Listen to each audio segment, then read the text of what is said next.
2024 సంక్రాంతికి రిలీజ్ అవుతున్న సినిమాల గురించి ఈ వీడియోలో తెలుసుకుందాం. నెంబర్ 1 వెంకటేష్ గారి సైంధవ్. ఈ సినిమాని hit movie fame Shailesh Kolanu action genre లో తెరకెక్కిస్తున్నారు. సినిమా బాగా వచ్చిందని మూవీ మేకర్లు ఒక ప్రెస్ మీట్ పెట్టి చెప్పారు. అంతేకాదు కొత్త వెంకటేష్ ని చూస్తారని చెబుతున్నారు. నెంబర్ 2 లో ఉంది నాగార్జున గారి నాసామిరంగా. ఈ సినిమాని విజయ్ బిన్ని గారు డైరెక్ట్ చేస్తున్నారు. అంతేకాదు నాగార్జున గారి ఫస్ట్ రఫ్ లుక్ మూవీ అని కూడా చెప్పుకోవచ్చు. టీజర్ తో సంక్రాంతికి వస్తున్నామని చెప్తున్నారే గానీ రిలీజ్ డేట్ మాత్రం రివీల్ చేయట్లేదు. అయినా ప్రొడ్యూసర్లు చెప్తున్న దాని ప్రకారం చూస్తే సినిమాని జనవరి 14న రిలీజ్ చేస్తారని వినిపిస్తుంది. నెంబర్ 3 లో ఉంది మహేష్ బాబు గారి గుంటూరు కారం. సినిమాని టాలీవుడ్ గురూజీ నటల మాంత్రికుడు త్రివిక్రమ్ గారు డైరెక్ట్ చేస్తున్నారు. దాదాపు 1 ఇయర్ నుంచి షూటింగ్ వాయిదా పడుతూ వస్తుంది. ఎట్టకేలకు రిలీజ్ డేట్ ని అనౌన్స్మెంట్ చేశారు. సినిమాని జనవరి 10న రిలీజ్ చేస్తున్నారు.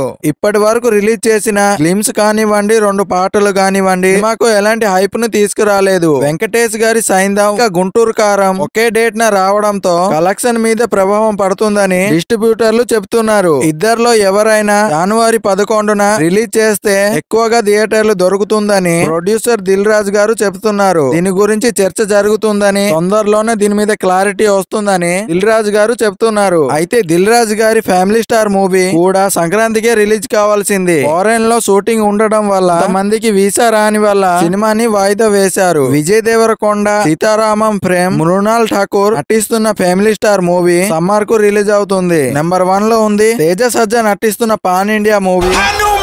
ఈ సినిమాని ప్రశాంత్ వర్మ డైరెక్ట్ చేస్తున్నారు. ఈ సినిమాకు థియేటర్ల గురించి చాలా అన్యాయం జరుగుతుందని ఇండస్ట్రీలో అందరూ మాట్లాడుకుంటున్నారు. ఎందుకంటే ఎలాంటి స్టార్ ప్రొడ్యూసర్, స్టార్ డైరెక్టర్ లేకుండా సినిమాని పాన్ ఇండియాగా రిలీజ్ చేయడంతో థియేటర్ల విషయంలో హనుమాన్ సినిమాకు అన్యాయం జరుగుతుంది. నార్త్ సైడ్ చూసుకుంటే 1500 స్క్రీన్ లో రిలీజ్ చేస్తున్నారు. కానీ సౌత్ సైడ్ లో కేవలం 400 థియేటర్లోనే రిలీజ్ చేస్తున్నారు. హనుమాన్ మూవీ రిలీజ్ అయిన తర్వాత మంచి వసూలు గనక వస్తే థియేటర్లు పెంచుతామని డిస్ట్రిబ్యూటర్ చెప్తున్నారు. సో ఈ వీడియోకి ఇంతే ఫ్రెండ్స్. నా ఎక్స్ప్లెనేషన్ కనుక మీకు నచ్చితే ప్లీజ్ వీడియోకి ఒక లైక్ చేసి సబ్స్క్రైబ్ చేసుకోండి. నా పేరు పవన్ పూరి, మీరు చూస్తున్న ఫిలిం పాప్కార్న్ తెలుగు.